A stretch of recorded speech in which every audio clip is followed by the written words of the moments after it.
Turminha, beleza? Sejam todos muito bem-vindos ao Shalom Centro Automotivo, canal de dicas técnicas do YouTube. Galera, hoje eu tô com um HB20 aqui, né, 2015 sedã, né.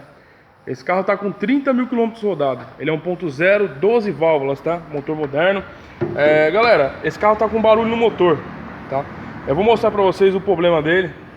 E se alguém pegar, já fica ligeiro aí, beleza? Vamos lá, vou mostrar a quilometragem pra vocês. Pra vocês verem que tá baixo KM dele. Ó, 30 mil quilômetros. Pisar na embreagem, vou ligar que vocês vão ouvir o barulho, ó. Vamos lá.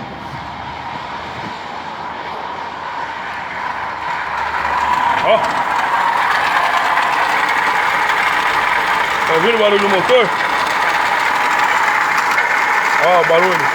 Agora eu vou mostrar o que que é. Olha a bomba d'água.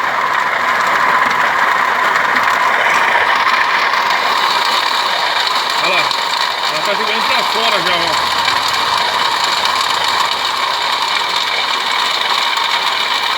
Viu? Ela quebrou o eixo, galera.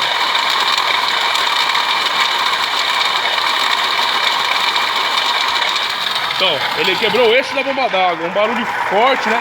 Mas porém ainda é feito simples, beleza? 30 mil quilômetros. Aqui a gente vai fazer já a substituição da bomba, colocar aditivo novo. Fechou? Se alguém tiver um HB20 aí com esse problema, galera, bomba d'água, você vê o eixo dela assim, ó, pode fazer a substituição, beleza? Se não é inscrito, se inscreve no canal, deixa aquele like pra gente aí pra fortalecer o canal. E faz comentário que a gente sempre estamos respondendo, tá? Compartilha nossos vídeos. Valeu!